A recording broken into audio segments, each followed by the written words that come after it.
Alright, so now we're going to be looking at section 3.2. 3.2, what we're going to do is we're going to learn how to graph. First few problems, we're going to learn how to graph just by plotting points.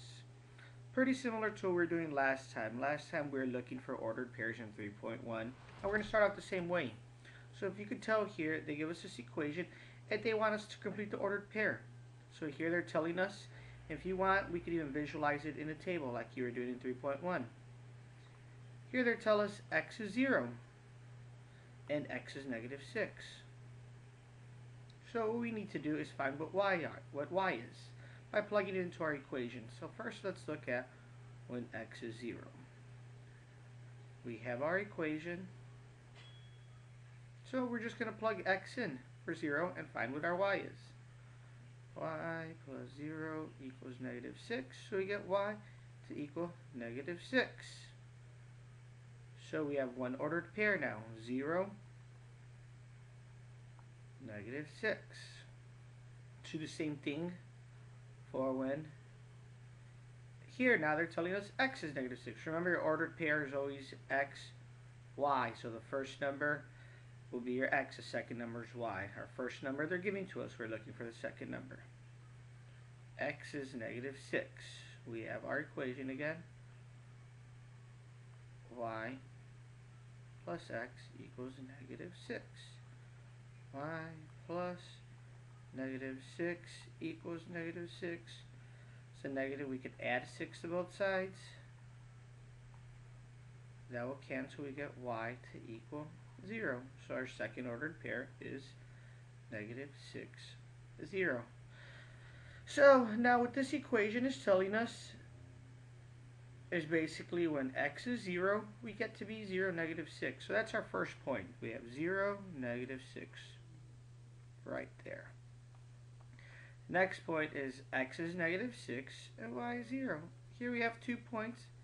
Now what we'll be able to do is, obviously you'll be using the tools that are given to you to make a nicer line. But with those 2 points, we can now make a line.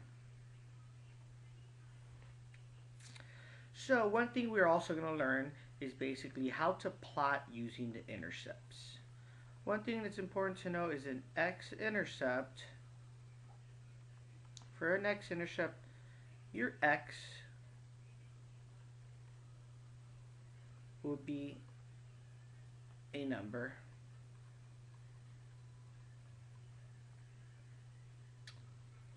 And y will equal 0. And for your y-intercept, the same thing. This time, your y has a value.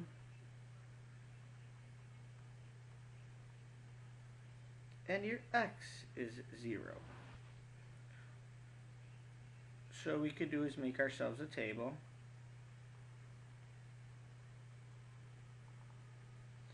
So for our x-intercept, the x is some number and y is 0.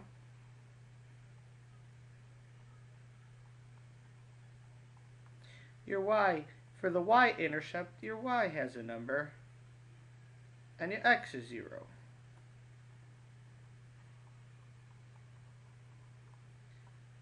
And now we just work it out the way we've been doing before. Our equation, 7x minus 2y equals 14. So let's start with the x-intercept. We know that the y is 0, so we'll just plug that in. 7 times x minus 2 times 0 equals 14. We know that will cancel. We're left with 7x equals 14. Now we just divide. We'll see we get x equals 2. So we have 2, 0 as the x-intercept, as you can see that. And then we'll just repeat the same thing with the y-intercept. So let's look at how we're going to graph these linear. This just tells us to graph the linear equation, which means we could do whatever we want here. You can graph by finding your x and y intercepts, or just by picking any 2 numbers you want. So what I'm going to do is I'm going to show you guys a different way. Instead of finding the x and y intercept, I'm just going to pick 2 numbers for x, any numbers I want. I'll make my life easy. Pick 0 and 1. So you just graph it like that. X is 0, plug that into your equation. y equals x minus 7. Y equals, what is x? 0. 0 minus 7. Y equals negative 7. Okay. Now let's do x to equal 1. Y equals 1 minus 7. We get y to equal negative 6. So now we just put those points in here. We get 0 and negative 7. And you get x to be this time 1 and negative 6. And you'll get a graph like that. And what you do, guys, is you first click here. You'll click your first ordered pair, click your second ordered pair, and this line will form for you. So the nice thing that you learn in 3.2 is that you could graph many ways. You could just pick any points you want. Here I decided to pick 0, 1. You could have also decided to pick another point like 1 and 2, or negative 5 and 4. Any two values for x, find your y. Nonetheless, you'll see it will still cross that line there. So if you want, maybe try another two values instead of 0, 1 and see. You notice you'll get the exact same line still. Okay, so if we look back at that problem said graph the linear equation. I decided to pick these 2 points, 0 and 1. Same thing, graph this equation by plotting points. This time I'm going to go ahead and do the other method. I'm going to graph using by finding the x and y intercepts. So remember, basically this is your setup here. Your x is some value, so that will be the x-intercept. Here your y is some value, so this down here would be the y-intercept. Okay, so we just set it up the exact same way. We go back to our equation. To find the x-intercept, my y is 0.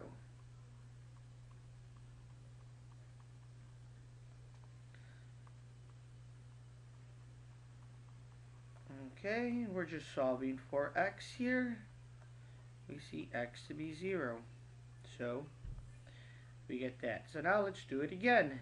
This time we're going to find the y-intercept. The y-intercept, what do we know? X is 0.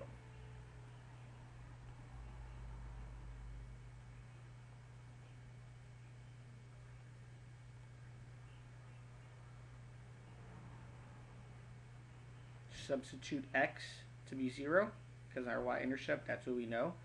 Here we see that we end up getting the exact same thing. Our x and our y-intercept are the same. So we only have one point so far, 0, 0. Well, how do we find another point? Just like with that previous problem, pick any number you want at all. You could pick either for x or for y. What I'm going to do is I'm going to pick x to be 1. So now I do y minus 4 times 1 equals 0. Y minus 4 equals 0. We're just solving. I would add 4 to both sides. I see I get y to equal 4. So now I have my other ordered pair. 1, 4. We got 2 dots. Connect them. And now we got our line there.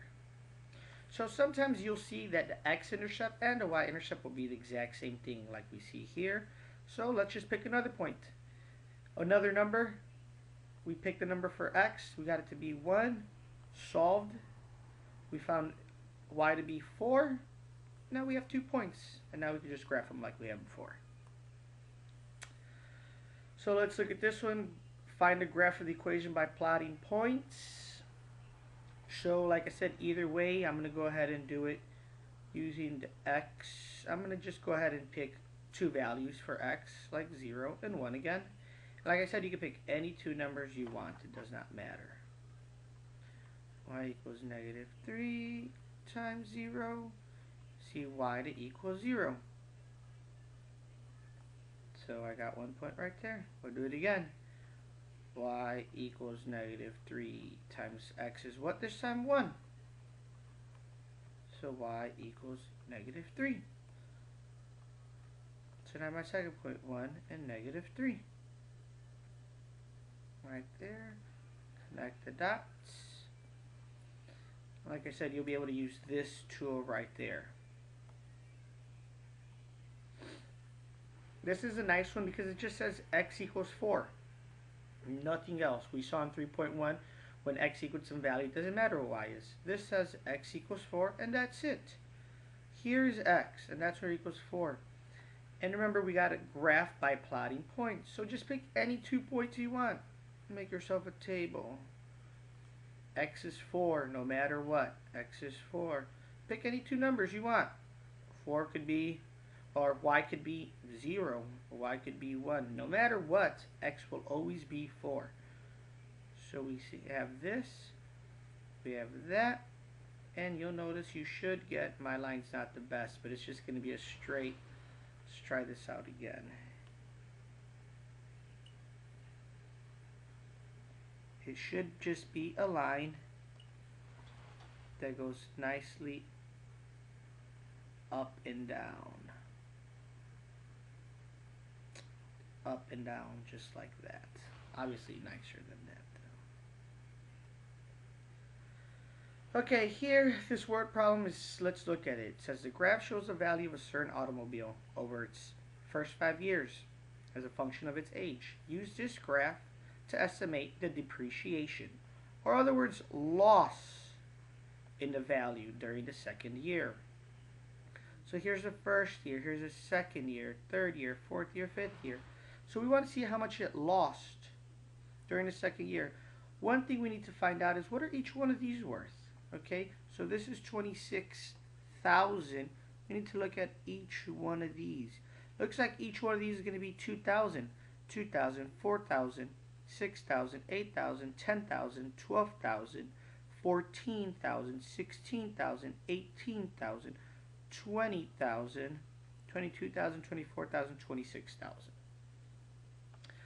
So they're asking us what is the depreciation during its second year. So how much did it depreciate during its second year here? So this is its second year. It looks like first, and we're approximating. So if it's right here, we know it's going to be close to this value. All right? And well, it started here, so it looks like it almost went down just one whole thing. Each one of those was we set around 2,000. So it looks like it would be just a little under 2,000 that it depreciated. And because depreciation says loss, we don't have to include that negative anymore. So make sure you do not include a negative. And it'll be 17,000 or 1,750. Same thing now, how much did it lose over 5 years? So if this is the years, now we're looking from 0 to 5, which is here. So now we're looking at from here to there, how much it lost. You look at those ticks, we have 2, 4, 6, about 8,000. Looks like over 8,000. That's why that would be our value. Remember, it says depreciation, which is loss, so we can ignore the negative. And that is a review of 7 of 3.2 for you guys.